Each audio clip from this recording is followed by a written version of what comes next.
தமிழகத்தில் அரசு பேருந்துகளின் அவலம் குறித்து தொடர்ந்து செய்திகள் வெளியிட்டதன் எதிரொலியாக அரசு பேருந்தை ஆய்வு செய்ய உத்தரவு பிறப்பிக்கப்பட்டிருக்கிறது. அண்மை செய்தியாக பார்த்து வருகிறோம். தமிழகத்தில் உள்ள அனைத்து அரசு பேருந்துகளையும் அடுத்த 48 மணி நேரத்தில் ஆய்வு செய்ய போக்குவரத்து துறை உத்தரவு பிறப்பித்திருக்கிறது.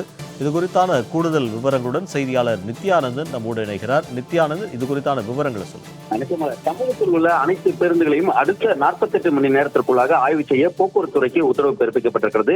பேருந்துகள் சேதம் குறித்து செய்திகள் தொடர்ந்து வந்த நிலையில் தலைமைச் செயலாளர் சிவதாஸ் மீனா நேற்று போக்குவரத்து துறை அதிகாரிகளிடம் ஆலோசனை நடத்தினார் தலைமைச் செயலகத்தில். இதனைத் தொடர்ந்து போக்குவரத்து துறை சார்பில் அடுத்த 48 மணி நேரத்தில் தமிழகத்தில் உள்ள அனைத்து பேருந்துகளையும் ஆய்வு செய்து பாதிப்புகளை அடுத்த 48 மணி நேரத்திற்குள் சரி செய்ய உத்தரவு பிறப்பிக்கப்பட்டுள்ளது. இது தொடர்பாக அறிக்கையை போக்குவரத்து துறை செயலாளருக்கு சமர்ப்பிக்க அனைத்து போக்குவரத்து கழக மேலாண் இயக்குநர்களுக்கும் உத்தரவு பிறப்பிக்கப்பட்டிருக்கிறது.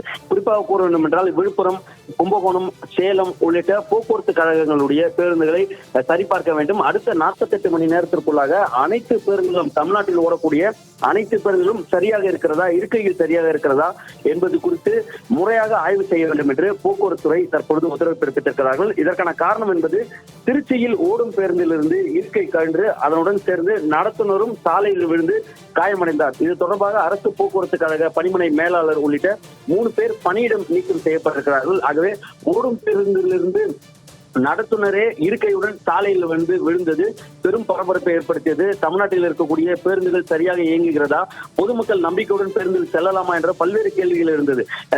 ஓடும் பேருந்தில் படிக்கட்டு உடைந்து விழுவது, ஓடும் பேருந்திலிருந்து டயருக்கு அருகாமையில் இருக்கக்கூடிய சக்கரத்தில் அருகாமையில் இருக்கக்கூடிய இருக்கை உடைந்து கீழே விழுந்ததெல்லாம் தமிழ்நாட்டில் நாம் பார்த்து இருக்கிறோம். 2 நாட்களுக்கு முன்பாக நடத்துனரே பேருந்திலிருந்து கீழே விழுந்திருக்கக்கூடிய சம்பவம் என்பது பெரும் பரபரப்பை ஏற்படுத்தியது. இதனைத் தொடர்ந்து தமிழ்நாடு தலைமைச் செயலாளர் சிவதாஸ் மீனா தலைமையில் போக்குவரத்து அதிகாரிகள் செயலாளர்கள் கலந்து கொண்ட ஆலோசனை கூட்டத்தில் நேற்றைய தினத்தில் இந்த முடிவு எடுக்கப்பட்டது. ஆகவே அடுத்த 48 மணி நேரத்திற்குள்ளாக தமிழ்நாட்டில் இருக்கக்கூடிய அனைத்து பேருந்துகளையும் சோதனையிட்டு பேருந்துகளில் இருக்கக்கூடிய பிரச்சனைகளை அந்தந்த மேலாண் இயக்குநர்களுக்கு தகவல் தெரிவிக்க வேண்டும், அதை சரி செய்ய வேண்டும் என்று தற்பொழுது போக்குவரத்து துறை அனைத்து மேலாண் இயக்குநர்களுக்கும் உத்தரவு பிறப்பித்திருக்கிறார்கள். விரிவான தகவலுக்கு நன்றி நித்யானந்தன்.